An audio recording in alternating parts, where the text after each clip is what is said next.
ತುಂಬ ಸುಲಭವಾದ ವಿಧಾನದಲ್ಲಿ ರುಚಿಕರ ಮತ್ತು ಪೌಷ್ಟಿಕವಾಗಿರುವಂತಹ ರೊಟ್ಟಿ ಯಾವ ರೀತಿ ಮಾಡೋದಂತ ನೋಡೋಣ ಬನ್ನಿ.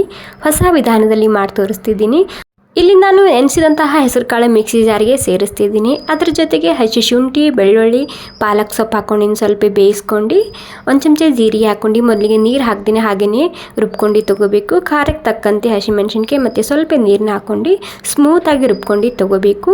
ಇಲ್ಲಿ ಪರಾತ್ನಲ್ಲಿ 1-2 ಕಪ್ ಆಗುವಷ್ಟು ಗೋಧಿ ಹಿಟ್ಟು ಸೋಸ್ಕೊಂಡು ತೊಗೊಂಡಿದ್ದೀನಿ.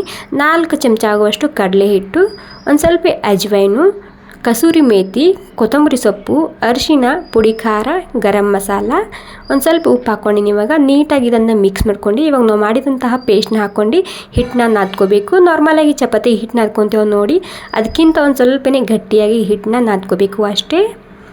ಓಕೆ ನೋಡಿ, ನಾದ್ಕೊಂಡಾಗಿದೆ. ಇವಾಗ ನಾದ್ಕೊಂಡಾದ್ಮೇಲೆ ಒಂದು 10 ನಿಮಿಷ ರೆಸ್ಟ್ ಮಾಡ್ಕ ಬಿಟ್ಟಿದ್ದ. 10 ನಿಮಿಷ ಆದಮೇಲೆ ನಿಮಗೆ ರೊಟ್ಟಿನ ಮಾಡಿ ತೋರಿಸ್ತಿದ್ದೀನಿ.